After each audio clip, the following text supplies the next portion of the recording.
ये गरीब विरोधी सरकार है। ये तुले है गरीबों पे जुल्म करने के लिए, और गरीबों की लड़ाई कांग्रेस पार्टी लड़ेगी। कांग्रेस पार्टी गरीबों की लड़ाई, गरीबों को तबाह किया। मेरी बानहाल में 60 लोग दुकानदारी करते थे, छोटी छोटी दुकान थे, उनके दुकान इन्होंने बंद किए। किस अमीर आदमी, किस माफिया पे इन्होंने डोजर चलाया? दिखाए ना, किसी माफिया पे डोजर नहीं चलाया। प्रॉपर्टी टैक्स की जम्मू कश्मीर में अनाउंसमेंट होते ही एक बवाल सा कायम हो चुका है। लेफ्टिनेंट गवर्नर मनोज सिन्हा ने बार बार ये भी आश्वासन दिया है कि आप लोगों को बिल्कुल अगर बात करते हैं कम मात्रा में प्रॉपर्टी टैक्स पे करना है, लेकिन यहाँ पर जो मुखालफत है वो तमाम जो है मुखालफत हो रही है, और अलग अलग जहाँ पर बात करते हैं पॉलिटिकल पार्टी की वो मुखालफत कर रहे हैं। कांग्रेस का आज प्रदर्शन था और यहाँ पर घेराव करने की कोशिश की थी, लेकिन बैरिकेडिंग लगा के कांग्रेस के जितने भी लीडर्स थे, प्रदर्शनकारी थे, उन्हें आगे आने की इजाजत नहीं थी। आपको तस्वीरें दिखाते हैं यहाँ से, आपको ये तमाम तस्वीरें दिखाते हैं कि देखिए पुलिस की तरफ से बैरिकेडिंग की गई है। ये तमाम पुलिस कर्मचारी आपको दिखा रहे हैं, और साथ ही साथ ये आपको तस्वीरें दिखा दे कि विकास सुलवानी जो है वो भी वहां पर मौजूद है, और तमाम कांग्रेस के लीडर्स भी वहां पर मौजूद है। लेकिन इसके बाद की अगर आपको तस्वीरें दिखाएं, चाहे वो प्रॉपर्टी टैक्स हो, कल ही आपने देखा कि बढ़ते सिलेंडर के दामों को लेकर भी कांग्रेस ने हल्ला बोला है यहाँ पर कि ये वही सरकार है, ये वही स्मृति ईरानी की सरकार है। स्मृति ईरानी तब जो है वो प्याज की माला पहनकर ये कहा करती थी कि कांग्रेस के दौर में महंगाई दर बहुत ज्यादा है, लेकिन अब कहाँ है वो स्मृति ईरानी कि जो यहाँ पर गैस के दाम बढ़ने से भी जो है कोई यहाँ पर नहीं। लेकिन आज आपको बता दें कि 1200 के करीब सिलेंडर पहुंचने वाला है, तो गरीब आदमी उज्ज्वला योजना को अब कह रहा है कि उज्ज्वला योजना किसी काम की नहीं है। तो विकास सुलवानी जी, अभी लेफ्टिनेंट गवर्नर मनोज सिन्हा ने कहा है कि 20,000 और नौकरियां। आपको क्या लगता है कि पहले जो इतने स्कैम हुए उसके बाद ये 20,000 नौकरियां, क्या कहते हैं? ये जब गवर्नमेंट में आए थे 2014 में, इन्होंने कहा था कि हम लोगों को 50,000 नौकरियां देंगे। उसके बाद जो इनका वो गवर्नर था सत्यपाल मलिक साहब ने, उसने कहा था 6 महीने में हम 50,000 नौकरियां देंगे। आज अब 9 साल होने लगे, अब ये 26,000 नौकरियों की बात कर रहे हैं। ये सारा जुमलाबाजी है। इन्होंने नौकरियां लगाए, अपने लगाए, और नौकरी में स्कैम करे। हम इनसे हाथ जोड़ के विनती मांग रहे हैं कि मेहरबानी करके चुनाव करो, और ये स्टेट जो है तुम डिक्टेटरशिप यहाँ पे छोड़ो।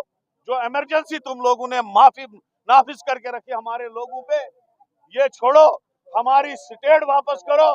हम उसी में ठीक थे। हमें आपका कोई शासन नहीं चाहिए, हमें आपका कोई प्रॉपर्टी टैक्स नहीं चाहिए। ये हम चाहते हैं।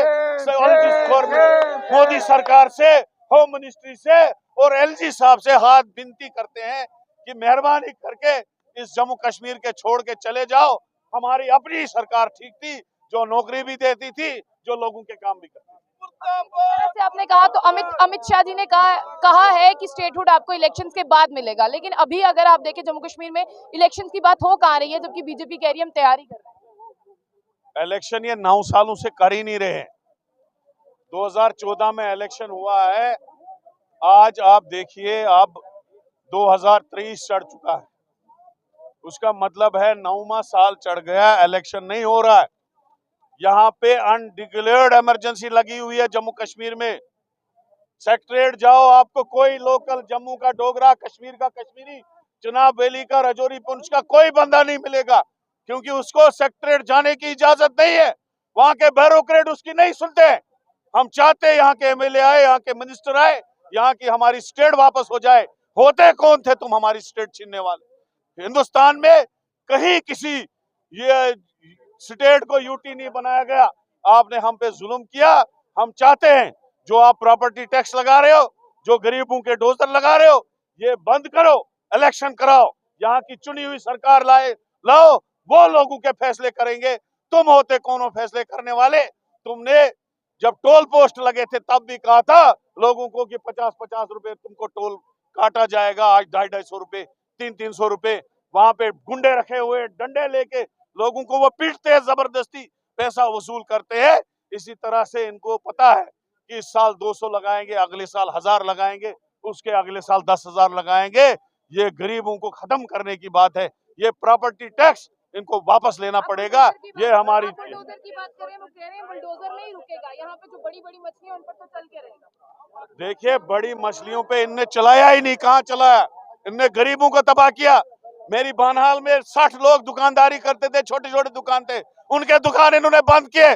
किस अमीर आदमी, किस माफिया पे इन्होंने डोजर चलाया, दिखाए ना, किसी माफिया पे डोजर नहीं चलाया। ये गरीब विरोधी सरकार है, ये तुले हैं गरीबों पे जुल्म करने के लिए, और गरीबों की लड़ाई कांग्रेस पार्टी लड़ेगी, कांग्रेस पार्टी गरीबों की लड़ाई। तो साफ तौर पर आपने सुना कि कांग्रेस प्रेसिडेंट विकार सुलवानी का क्या कहना था। उनका कहना था कि सरकार की मंशा कभी भी क्लियर नहीं होती।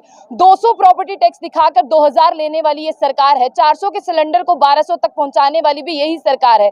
तो क्या लोग अब विकार सुलवानी की स्टेटमेंट से जस्टिफाई करते हैं? क्या वो मानते हैं कि ये बिल्कुल सही कह रहे हैं? क्या लोगों को ऐसा लगता है कि प्रॉपर्टी टैक्स वो नहीं देंगे, जबकि लेफ्टिनेंट गवर्नर मनोज सिन्हा बार बार कह चुके हैं कि 600 से लेकर 1000 रुपए के बीच में जो है वो प्रॉपर्टी टैक्स देना है? क्या जम्मू कश्मीर के लोग अब तैयार हैं प्रॉपर्टी टैक्स देने के लिए? क्योंकि इतिहास के पन्ने पलटकर देखें तो ये पहली बार हो रहा है जम्मू कश्मीर में।